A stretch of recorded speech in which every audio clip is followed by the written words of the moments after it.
Hey ladies, happy Monday. So in this video, I'm going to talk about grief and loss and share with you 2 tips to help you as you navigate grief and loss. I think it's important to talk about this, especially during this time. Around the holidays is when people typically experience grief, especially when we think about getting together with family members and we're sitting at that table and we're looking at the people who are no longer there, who are no longer a part of our family. And also realizing for myself that I've been dealing with some grief, some complicated grief as it pertained to the death of my mother, because I just pushed through. My mother died my senior year of college, and from there I went to law school, had a baby, took the bar, started work. Like, I never really had time to slow down to process my grief, is what I realized. And so I've been learning in therapy, and as I learn, I like to share. And so 2 things that I want to share with you today are the following. Number 1, grief will change you.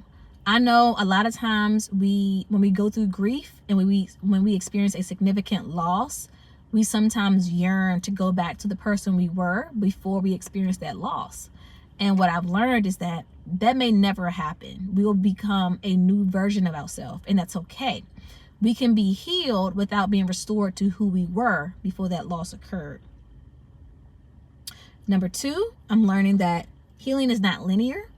And so don't feel like you have to put a timeline on your grief. Don't let someone tell you, oh, well, you lost that person 5 years ago. Why are you still down? Why are you still so sad? Or it's been 10 years. For me, it's been almost 14 years. It's been 14 years since I lost my mother. But again, I never properly grieved her death.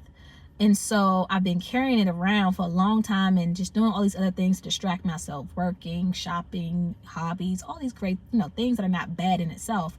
But I just never really allowed myself to grieve properly.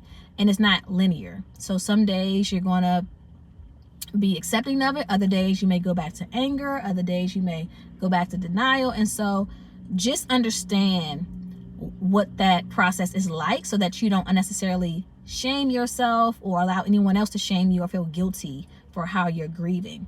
And 2 scriptures I want to share with you really quick before I wrap up this video.